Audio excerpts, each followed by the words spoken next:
You say no worries and you mean it. Then you get home and that one sentence that you said earlier, that one that seemed totally fine, is now the only thing in your head. And it feels like the heaviest, most certain truth in the universe. And then you walk into a genuinely dangerous situation and you're smiling.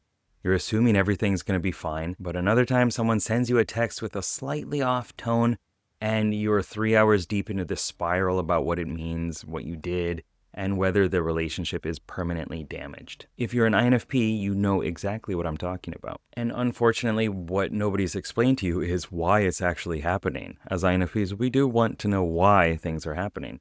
And it's a very specific thing that's going on inside your cognitive function stack. And once you see it clearly, you can actually do something about it. I've been studying cognitive functions and personality type for a long time, over a decade for sure. I'm a hypnotist, I'm a coach, and I'm an INFP. So I've lived this from the inside, not just read about it. And I want to give you an explanation of what's going on based off my understanding and the interactions that I've had with customers and clients too. So it comes down to these two different characters living inside your mind. I call them the explorer and the mystic.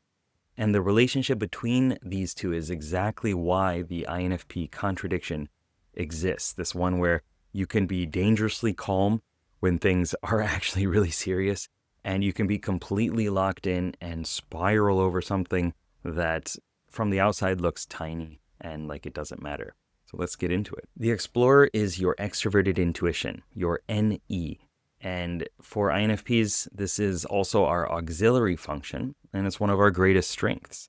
It's light, it's bubbly, it's always scanning, always bouncing, always generating new possibilities, new ideas, and new options. The explorer never fully commits to one outcome because it's always aware that there are an infinite number of different paths available. When you're logged onto the explorer, and that's the character that you're playing, your mind naturally goes to this, well, but it could also go this way, or this way, or this way. And nothing feels final, nothing feels locked in. And that openness actually creates a kind of ease, even when the situation is serious. The explorer has a specific archetype, this archetypal role within your function stack. It's called our good parent. I call it a mentor, same thing. It naturally coaches us, it guides, and it looks for positive angles. And this is actually how we interact with other people a lot of times too. We give them different ideas, different perspectives, different positive angles. And that's what we're supposed to be doing with us, with the cognitive function too. And usually that's the way it works out. And that all sounds great, and mostly it is, until it isn't. So I'll give you two examples from my own life. The first one, we were coming home from a club one night. We had a driver driving us home, and there was an accident ahead of us on the road. A young man on a motorcycle hit another car, or was hit by another car. It was serious, and my natural response in that moment, even standing there outside of the situation, was, it'll be okay. Everything's going to be fine. It'll be handled. And the explorer just kept generating possibilities, positive ones, and it didn't lock on to any of the worst case scenarios. Unfortunately, that man, he was a university student, I believe, didn't make it. And example two, I was underground. I was in the tunnels beneath the roads in Chicago with a few of my friends. I think we were high school students at the time. And a couple of the guys behind us started getting aggressive. They started yelling at us, specifically me, because I was kind of just floating around down there, and they started picking up their pace. And my mind in that moment was still, oh, we'll be fine. We'll make it out. It's okay. They probably just want to say hi. And we did make it out, but it absolutely could have gone wrong at any moment. The explorer doesn't really discriminate between genuinely safe and genuinely dangerous. It just keeps generating possibilities. Sometimes it's a gift, and sometimes it is a problem. Now here's another character, and this is the one that actually causes us a lot of problems. The mystic is our introverted intuition, NI, and for INFPs, this sits in the sixth function of our cognitive function stack, which means that it carries some shadow energy, a little bit of dark baggage. It's underdeveloped, and when it gets triggered, it does not behave like a friend. So where the explorer bounces across all these different possibilities, the mystic locks on to one interpretation, one outcome, one truth. And I want you to hold on to this word, inescapable. When the mystic activates, whatever its focus on doesn't seem like a possibility. It doesn't feel like just one of many options. It feels like a prophecy, like destiny, like your entire awareness is tunneling and narrowing into one singular point of failure. And because NI, the mystic, is an introverted function, it doesn't reach outward for new information. It pings off of itself and the other introverted functions. And it feeds back into itself. And it keeps cycling through this same locked in conclusion about what this all means and likely what that means for you as a person. So what you end up with is what I can only describe as an echo chamber of doom.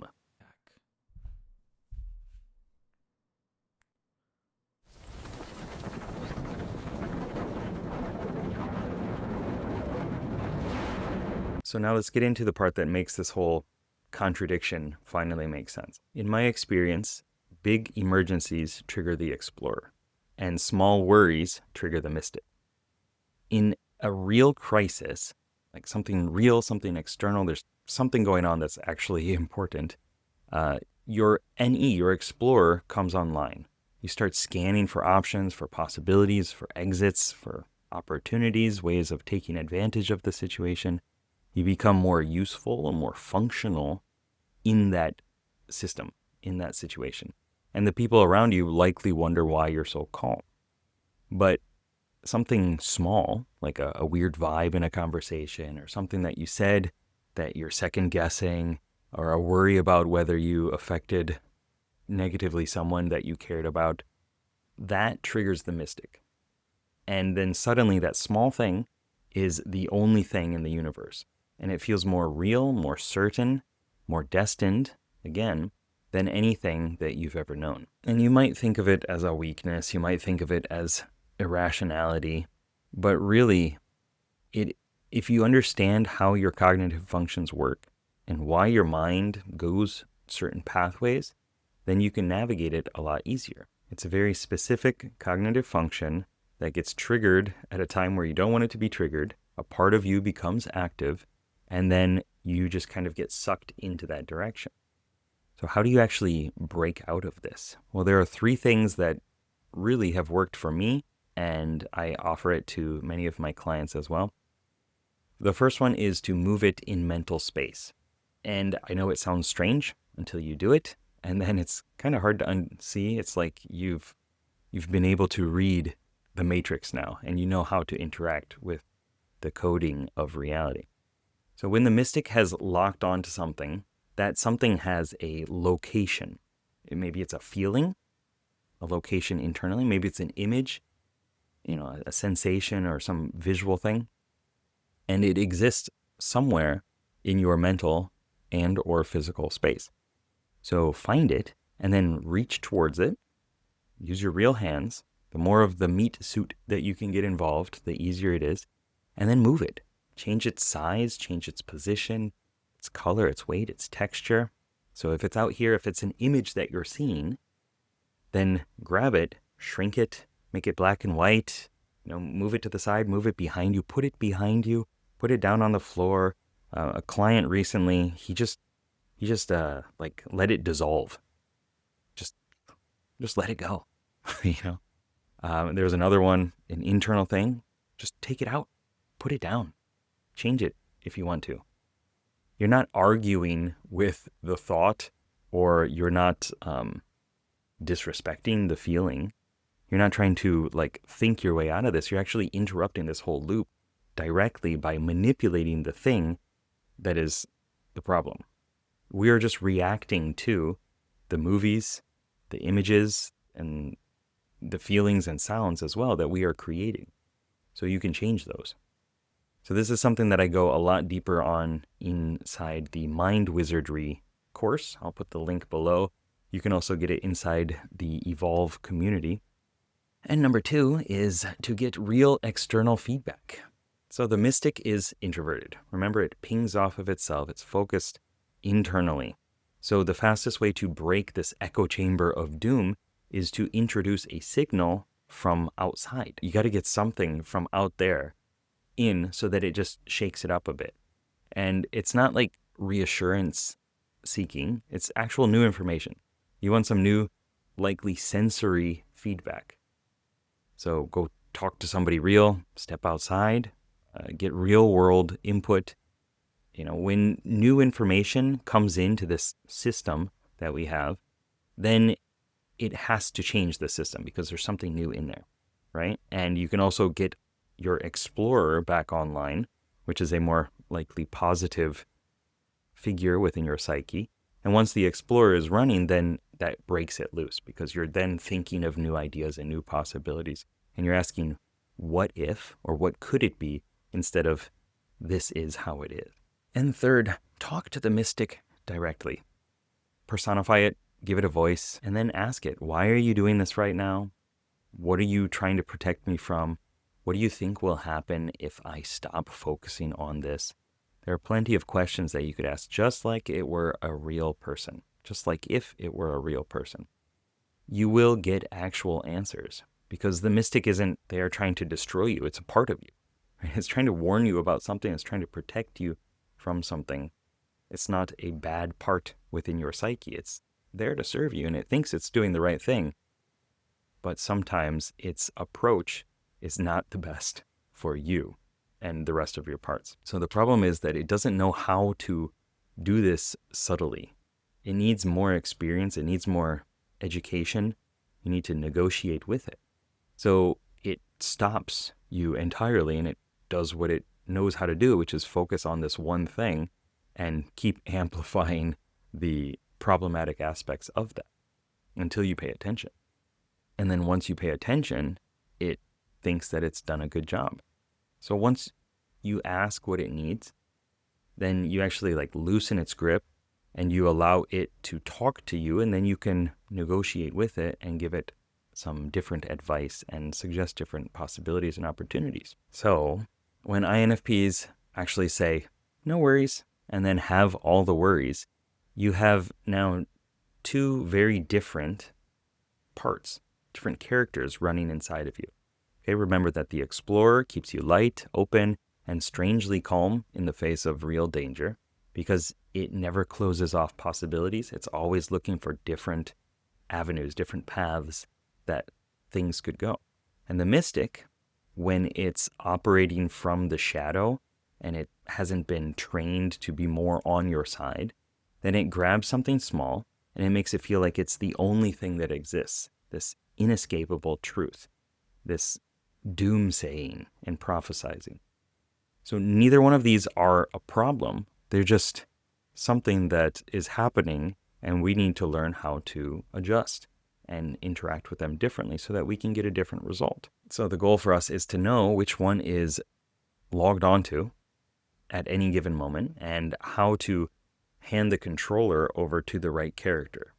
You want to be able to have psychological flexibility and approach situations in a way that's going to serve you best.